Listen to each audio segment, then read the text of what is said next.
The new Toyota Prado 250 is here, and it's turning heads everywhere. But is it really the ultimate SUV, or just a costly mistake? From jaw-dropping off-road capabilities to some surprising flaws, today we're diving deep into everything you need to know about the Prado 250.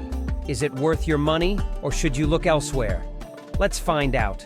At first glance, the Prado 250 is a beast. The bold new grille, aggressive LED headlights, and rugged stance make it look ready for anything. Toyota has clearly stepped up its design game, blending modern aesthetics with that classic, tough SUV vibe.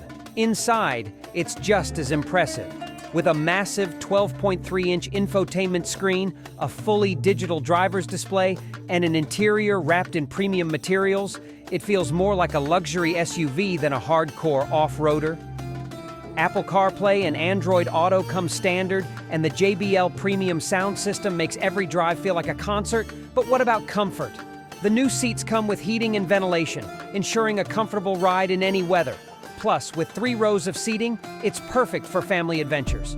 And let's not forget the panoramic sunroof that fills the cabin with light. But does the new, aggressive look make the Prado 250 the best-looking SUV yet? Let me know in the comments. Now let's talk about what's under the hood. The Prado 250 comes with a range of engine options, including a hybrid for those who want power without sacrificing fuel efficiency. The hybrid model pairs a 2.5-liter engine with an electric motor, producing a combined 326 horsepower. That's enough to take it from 0 to 60 in under 8 seconds. For diesel fans, there's a 2.8-liter turbo diesel engine that delivers 201 horsepower and massive torque for towing and off-roading. But here's the real question. Would you trust a hybrid engine for serious off-roading? Comment below. Speaking of off-roading, the Prado 250 doesn't disappoint.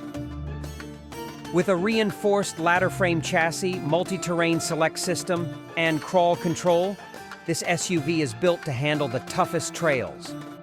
The ground clearance of 9.6 inches and a wading depth of 27.6 inches mean that rivers and rocky paths are no match for this beast. And the tech doesn't stop there. Toyota's Safety Sense suite is standard, offering adaptive cruise control, lane keeping assist, and even a 360-degree camera for navigating tight spots. But is all this tech really making the Prado better, or just more complicated? We'll get to that soon, but let's not get ahead of ourselves. No SUV is perfect. So, what's the dark side of the Prado 250? For starters, the price. The base model starts at around $55,000, but fully loaded, it can hit $80,000 or more, and that's just the beginning. Maintenance and parts for the Prado are notoriously expensive. A simple oil change can set you back $200, and don't even ask about brake pads or suspension parts. Speaking of suspension, some owners report that the ride is a bit too stiff, especially on city streets. Combine that with a lack of powerful V6 or V8 engine options, and some fans are feeling a bit disappointed. And what about the electronics? The new infotainment system, while impressive, has been reported to freeze or reboot unexpectedly, especially when using navigation. Not exactly what you want on a road trip. And let's talk about gas mileage.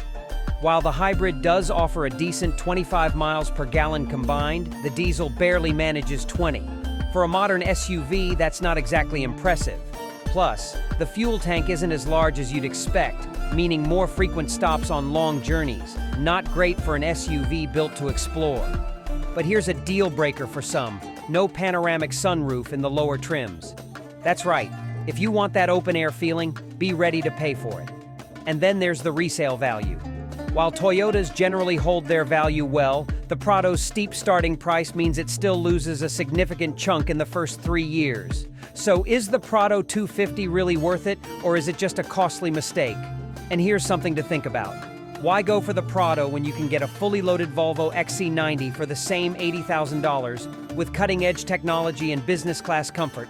If you haven't seen our video on the new Volvo XC90 yet, make sure to check it out. Maybe the Prado isn't the obvious choice after all? So, what's the final verdict? The Prado 250 is a beast on and off the road, but whether it's worth the price tag is up to you.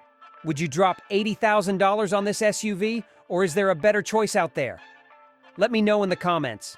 And if you loved this video, Don't forget to like, subscribe, and hit that bell for more epic car reviews. See you in the next one.